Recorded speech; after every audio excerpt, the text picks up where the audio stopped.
నా పేరు రాచకొండ విఘ్నేష్. నిన్న బీజేపీ నూతన రాష్ట్ర అధ్యక్షుడిగా రామచంద్రరావు గారిని బీజేపీ నియమించడం జరిగింది. అయితే ఆయన కొంత మేరకు నిరుద్యోగులలో ఆయన తెలిసిన వ్యక్తి తప్ప ఈ రాష్ట్రంలో ఆయన చాలా తక్కువ మందికి తెలిసిన పరిస్థితి ఉంది. అయితే ఈ రాష్ట్ర అధ్యక్షుడిగా అనేక మంది కూడా పోటీ పడడం జరిగింది. అయితే ఇక్కడ ఆర్ఎస్ఎస్ కోణంలో చూసుకున్నట్లయితే ఆయనను ఈ పదవి వరించిందనేది స్పష్టంగా అర్థమవుతుంది.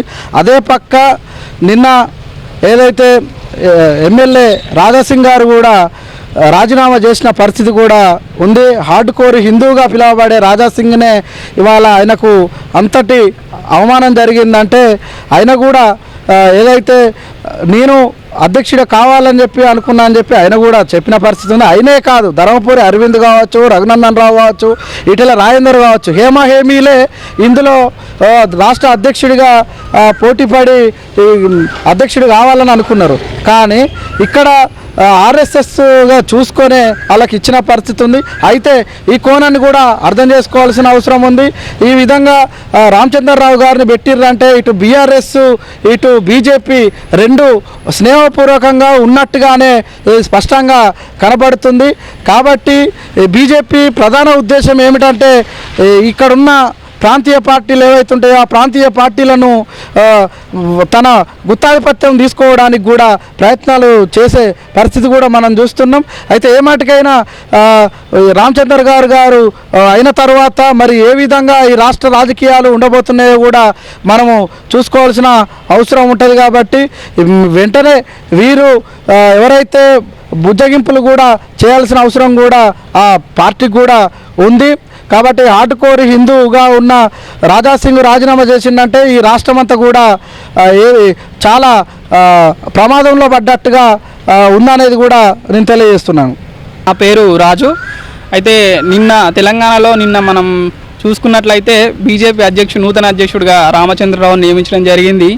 అయితే ఒకసారి మనం ఈ రాష్ట్ర రాజకీయాలను చూసినట్లయితే బీజేపీలో అత్యంత కీలకమైన నేత ఉన్నటువంటి ఎవరు బండి సంజయ్ కావచ్చు, ధర్మపురి అరవింద్ కావచ్చు, ఈటెల రాజేందర్ కావచ్చు, మంచి కాకలు తీరిన నాయకులు ఉన్నారు. వాళ్ళని వదిలేసి ఇలా రామచంద్రరావు అనే పేరు చాలామంది కార్యకర్తలు కూడా ఇలా ముఖం చాటేస్తున్నారు ఆయన పేరు చెప్తే. అట్లాంటి నాయకుని తెచ్చి మీరు పీఠం మీద కూర్చునబెడితే రేపు అక్కడ ఓట్లు పడే పరిస్థితి ఉందా? ఈటెల రాజేందర్ లాంటి వాడు హుజూరాబాద్లో ఉప ఎన్నిక జరిగితే కేసీఆర్ను సైతం మూడగొట్టి ఆయన నెగ్గిండు. అట్లాంటి వ్యక్తిని మీరు పెడితే బీసీ నాయకుడిగా ఇక్కడ పోలరైజ్ అయ్యే అవకాశాలు ఉంది. రేపు రానున్న ఎన్నికల్లో కూడా పార్టీ అధికారంలోకి వచ్చే అవకాశాలు ఎక్కువగా ఉన్నాయి.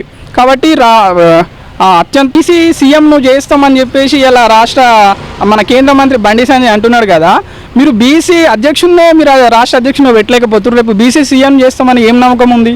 ఇలా గౌడ సామాజిక వర్గము తర్వాత యాదవ సామాజిక వర్గం తర్వాత అత్యున్నత మూడో సామాజిక వర్గంగా ఉన్నటువంటి ముదిరాజు సామాజిక వర్గం చెందినటువంటి మన ఈటెల రాజేందర్ని పెట్టకుండా వేరే వాళ్ళని పెడితే సామాజిక న్యాయం చేస్తామన్న బీజేపీని ఎట్లా నమ్ముతారు? కాబట్టి ఇది గమనించాల్సిన అవసరం ఉన్నది. అదేవిధంగా ఈవెన్ ఈరోజు కాంగ్రెస్ పార్టీలో కానీ కమ్యూనిస్టు పార్టీలలో కానీ ఒక అధ్యక్షుని పెట్టాలంటే నామినేషన్ ప్రక్రియ అనేది ఉన్నది, వాళ్ళే పాటిస్తున్నారు. మరి ఇలా బీజేపీ అత్యంతగా క్రమశిక్షణ ఉన్నటువంటి పార్టీ అని చెప్పుకునే బీజేపీ ఢిల్లీ పెద్దలు మీరు ఏకగ్రీవంగా ఎట్లా ఎన్నిక చేస్తారు? ఒక ఎన్నిక ప్రాసెసింగ్ లేదు. అదేవిధంగా రాజాసింగ్ నామినేషన్కి వెళ్తే మీరు బెదిరించడం ఏంది అంటే మీరే అంటారు, మీ బండి సంజయ్ ఏమంటారు బయటకు వచ్చి, ఎవరైనా వేయచ్చు, ఎవరైనా నామినేషన్ వేయచ్చు, ఎవరైనా బీజేపీ అధ్యక్షుడు కావచ్చు, తప్పేం లేదంటారు. నామినేషన్ వేయడానికి పోయిన రాజాసింగ్ని మాత్రం మీరు ఇండైరెక్ట్గా భయపెట్టిస్తారు. అంటే మీరు ఏం చెప్పదలుచుకున్నారు? ఇలా తెలంగాణలో బయటికేమో సామాజిక న్యాయం అంటారు, లోపలనేమో అప్పర్ క్యాస్ట్ని తీసుకొచ్చి ఇలా పీఠం మీద కూర్చొని పెడతా అంటున్నారు. మీరు ఇలా నమ్మే పరిస్థితి ఉన్నదా? అదేవిధంగా ఒక బీఆర్ఎస్ మొన్న రాజాసింగ్ అంతకుముందు ఒక కామెంట్ చేయడం జరిగింది, ఏది మా బీజేపీ వాళ్ళు ఆ ప్యాకేజీలు ఇస్తే బీఆర్ఎస్లోకి పోయేటట్టు సిద్ధంగా ఉన్నారు అని చెప్పేసి. అంటే బీఆర్ఎస్కు నచ్చిన వ్యక్తిని తీసుకొచ్చి ఇలా పార్టీలో కూర్చునబెట్టారు. ఒకవేళ ఈటెల రాజేందర్ని కానీ బండి సంజయ్ని కానీ ఒకవేళ పీఠం మీద కూర్చునబెట్టినట్లయితే బీఆర్ఎస్ ఆటలు సాగవు అనేసి వాళ్ళకు నచ్చిన వ్యక్తిని ఇలా పెట్టుకోవడం జరిగింది. కాబట్టి ఇదంతాగా ప్రజలు గమనిస్తున్నారు. ఈ విషయంలో ఒకసారి ఆలోచించుకోవాలి బీజేపీ. ఇక్కడ నెక్స్ట్ ఎలక్షన్లో రావాలంటే ఖచ్చితంగా ఒక బీసీ నాయకుడికి ఇవ్వాలి, బీసీ సీఎం కూడా నిలబెట్టుకోవాలి. ఒకవేళ మీరు అది నిలబెట్టుకోకపోతే కేసీఆర్ ఏదైతే దళితుని ముఖ్యమంత్రి చేస్తా అన్నాడో అదే ఖాతాలో మీరు కూడా పోతారు. ఆయనకి ఎట్లయితే అధికారం పోయిందో మీకు కూడా అదే గతి పడుతుందని అనుకుంటున్నాను. కాకపోతే నేటి భారతదేశంలో ఎన్నో రాజకీయ ప్రకంపనలతోని ఊహించని వ్యక్తిగా మాకు తెలిసిన విషయం ఏంటంటే రామచంద్రరావు గారు రావడం అనేది. సో అది రెండు పార్శ్వాలుగా చూడవలసి వస్తుంది బీజేపీని. ఒకటి, బీజేపీ వెనుక ఉన్నది ఆర్ఎస్ఎస్ వాళ్ళు ఏది చెప్తే అదే జరుగుతుందని చెప్పడం అనేది ఒక నగ్న సత్యం అయితే, రామచంద్రరావు గారు బ్యాక్గ్రౌండ్ వచ్చేసేసి ఆర్ఎస్ఎస్ బ్యాక్గ్రౌండే. కాకపోతే ఒకటి ఏంటంటే ఒక మంచి మనిషి, తనకు 40 ఏళ్ల సంధి బీజేపీ ఆర్ఎస్ఎస్తో సంబంధాలు ఉన్నాయి. గతంలో ఎమ్మెల్సీ కూడా గెలిచి ఉన్నాడు. తర్వాత మళ్ళీ కాలంలో అతని ఓటమి పాలు కావడం జరిగింది. ఏది ఏమైనా కూడా ఏదైనా రాజకీయ పార్టీకి ఒక ఎజెండా అంటూ ఉంటుంది, ఆ ఎజెండా ప్రకారమే నడుస్తుంది. కానీ బీజేపీ వాళ్ళు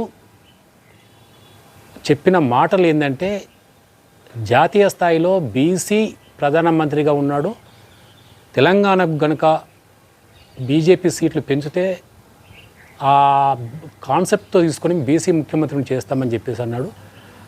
మేము బీసీ ఇంటెలెక్చువల్ ఫోరం నుంచి మేము ఏం చెప్తున్నామంటే, ఇచ్చినందుకు సంతోషమే, కాకపోతే ఒకటి ఏంటంటే మీ వాయిస్, మీ రాష్ట్ర అధ్యక్షుడు రామచంద్రరావు గారు ఎఫ్సీ అనుకుంటా ఐ థింక్, ఏది ఏమైనా కూడా బీసీలకు పెద్దపీట కనుక మీరు వేస్తే మాత్రము అది భారతదేశంలో ఒక మరో చరిత్రగా మిగిలిపోతుంది. అంటే మోడీ గారు కూడా బీసీ వాడే కాబట్టి, డబుల్ ఇంజన్ సర్కార్ అని చెప్పి మీరు చెప్తున్నారు కాబట్టి ఆ అవకాశం బీసీలు కల్పిస్తే ఇంకా బాగుండేదని ఒక అభిప్రాయం ఉంది.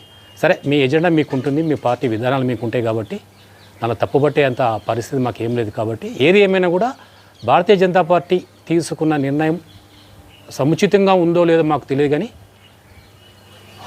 దాన్ని విశ్లేషించి దాన్ని తప్పుపట్టడమో ఉప్పుపట్టడమే కాదు, ప్రజాస్వామికంగా మేము చెప్పేది ఏంటంటే బీసీలకు అధిక ప్రాధాన్యత ప్లస్ 42% రిజర్వేషన్ కల్పించాలని చెప్పి కోరుకుంటున్నాం.